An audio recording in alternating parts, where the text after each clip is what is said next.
अच्छा। इसके फादर नहीं, इसने ये एक राइटर था जो उस ज़माने में उसने एक नॉवेल लिखा था, उसका नाम था द वीवर्स। और Weaver was all about stories of the lower lower class, ये जो बिल्कुल इनकी अनएम्प्लॉयड और लेबरर क्लास थी, उसके ऊपर उसने लिखा। और कैथी कॉल्वेट्स जो है वो उसके इस चीज से बहुत इंस्पायर थी, और उसने फिर वीवर्स रिवोल्ट के नाम से एक पूरी black and white series paint की, जिसमें उसके मोस्टली सब्जेक्ट के टाइटल्स थे, या उनका सब्जेक्ट था जैसे नीड हो गया, death, betrayal, weavers march, storm, the end. ये 335 के ऊपर आपको इसके टाइटल्स मिल जाते हैं। और इनमें से आप एक ये पेंटिंग है जिसका नाम है डेथ। ये उसकी वीवर रिवोल्ट की सीरीज में से एक पेंटिंग है जिसके अंदर उसने डेथ को पेंट किया है। अभी आप ये देखो कि कहाँ हम वो पेंटिंग्स हेनरी मतीस की, गुगैन की, फॉब्स की और पिकासो की देखते आ रहे हैं। पिकासो की एंड के टाइम को निकाल के तो क्यूबिज्म को हम देख रहे हैं। वहां पर वो फॉर्म के प्रॉब्लम्स के साथ चल रहे हैं। तो यहाँ क्या हो रहा है उस टाइम, ये देखो कि यहाँ पर कितना स्ट्रॉन्ग रिएक्शन आर्टिस्ट जो हैं वो अपना रिकॉर्ड करवा रहे हैं कि जो भी इम्पेंडिंग एक इनके ऊपर डेथ है, उसके साथ ये किस तरह से फाइट करें। अब ये है जी Edvard Munch, the dance of life, इसकी this is one of a very famous painting. और यहाँ के ऊपर क्या हो रहा है कि वो मॉन्क जो है अ, इस this is a typical of, this is 336 page का नंबर 2 पैराग्राफ है, सेंटर में उसके आप देखोगे द डांस ऑफ लाइफ लिखा हुआ है। Typical of Monks intense mysticism and sense of impending Doom. अब यहाँ पर हो क्या रहा है, आप देखें कि यहाँ पर एक आपको अगर गुगैन की पेंटिंग याद हो जिसके अंदर उसने पेंट किया था, where do we come from, where are we going, what are we, इस तरह की एक पूरा पैनल था जिसके अंदर उसने नीग्रो और टेहिटियन फीमेल्स के साथ, बीच में गॉड गॉड भी का फिगर भी था। अब यहाँ पर वो उसने एक सर्कल ऑफ लाइफ पेंट किया था। यहाँ पर जो है एडवर्ड मॉन्क एक सर्कल ऑफ लाइफ पेंट कर रहा है, जिसमें आप लेफ्ट साइड पर व्हाइट कलर का गाउन पहने हुए एक फीमेल को देखते हो कि वो काफी यंग, एनर्जेटिक, हैप्पी आपको नजर आएगी। और उसका जो अगला फेज है when she got married, centre में रेड कलर का गाउन और वो डांस कर रही है, ये उसका वो मिडिल लाइफ का फेज है। और जो उसका राइट साइड के ऊपर फिगर है उसमें वो उसकी old age and maybe she has lost her husband, और maybe she is lost in the world, के वो प्रॉब्लम्स फेस करने के बाद इस एज तक जब पहुंची है, शी इज लेफ्ट अलोन। अच्छा, ये पेंटिंग मैं आपको बताऊं कि बहुत मशहूर पेंटिंग है, लोगों ने इसके ऊपर पूरे पूरे थीसिस किए हैं। अगर आपको मैं बताऊं कि इसके अंदर कितना कुछ देखा जा सकता है। पीछे जो है वो सिंबल ऑफ एक मून है, पीछे सी शोर टाइप आपको नजर आ रहा है, और एक मून नजर आ रहा है, फुल मून, जिसका आप ये देखें कि कितना ग्रोटेस्क किस्म का रिफ्लेक्शन पानी के अंदर हम देख रहे हैं। बोट्स नजर आ रही हैं आपको, और पीछे कुछ कपल्स हैं जो डांस कर रहे हैं, और आप ये देखें कि वो कितने, they are not like something कि हम कहें कि इसके अंदर कोई हैप्पीनेस है इस पेंटिंग के अंदर, सिवाय वो जो लेफ्ट पे वाइट कलर के ड्रेस में फिगर है। पूरी फिगर इसके अंदर हम वो कहते हैं कि यहाँ पर एक अजीब तरह का इंटेंस मिस्टिसिज्म है, and the sense of impending Doom, आपको इसमें डेथ कहीं ना कहीं डांस करती हुई नजर आती है। और वो इसको कहता है डांस ऑफ लाइफ, यानी उसने पूरी लाइफ को इस पेंटिंग के अंदर डिपिक्ट किया। अच्छा जी, it represent his rebellion against the carelessness and brutality of earthly existence, and may be seen as an effort both to escape and to protest it. The vivid swirls of brilliant, terrifying color, together with the tortured linear symbols, constitute a background for his morbid pictures of humanity.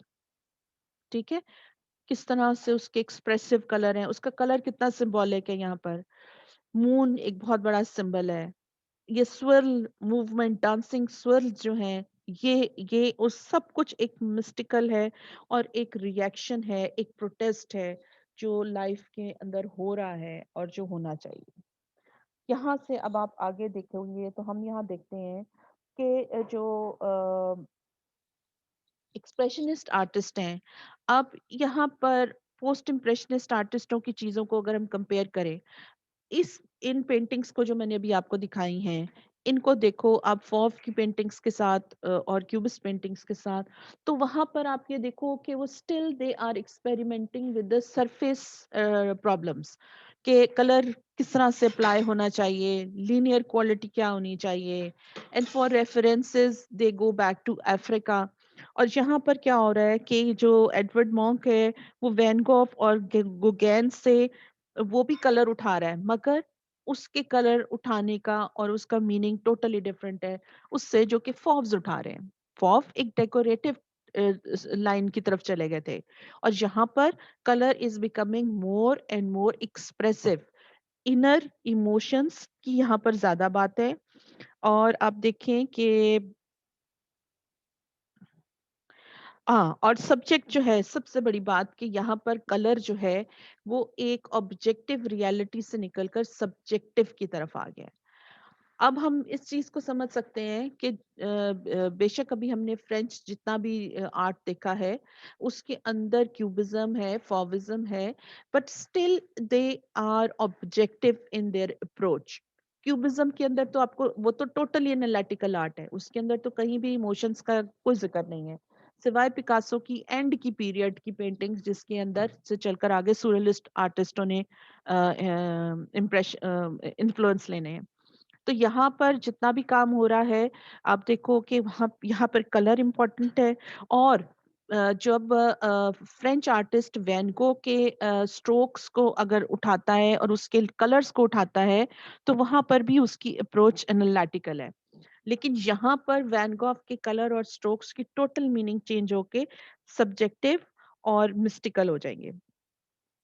During the following generation, Germany was destined in turn towards the analysis of inner truth. This is what they are up to, analysis of the inner truth, towards the expression of a higher form of reality that could not be voiced in fleeting and transient color values. यहाँ पर बहुत ज्यादा colour के अंदर expression, swell और rhythmic movement है। अच्छा जी। और यहाँ से एक्सप्रेशनिस्ट आर्टिस्ट जो हैं वो क्या उठा रहे हैं? Van Gogh with his torture mysticism, his ardent yearning expressed in withering colors and twisted forms। और जो वैन गुगैन है उससे उन्होंने कलर उठाए हैं, उसका एग्जॉटिक एलिमेंट उठाया है। और उसके बाद हम देखेंगे कि हम ये भी कह सकते हैं कि जो एक्सप्रेशनिज्म है, it was a revolt of the artist, it was artistic revolt. अच्छा, एक्सप्रेशनिज्म 338 पेज का लास्ट पैराग्राफ देखो। एक्सप्रेशनिज्म जो है प्रॉपरली स्टार्ट होती है 1905 में।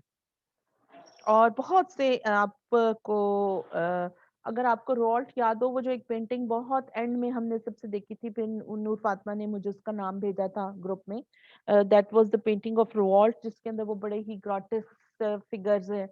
आप देखो कि ये आर्टिस्ट जो है रोवाल्ट, कलर पॉप स्टाइल में लगा रहा है, लेकिन उसकी एक्सप्रेशनिस्टिक क्वालिटी जो है वो बहुत हद तक इंस्पायर है इन आर्टिस्टों से।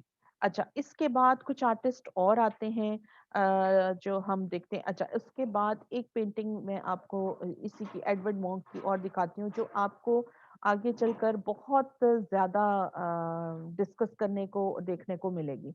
This is the painting bye Edward monk, that is the Scream, and painted in 1893। ठीक है।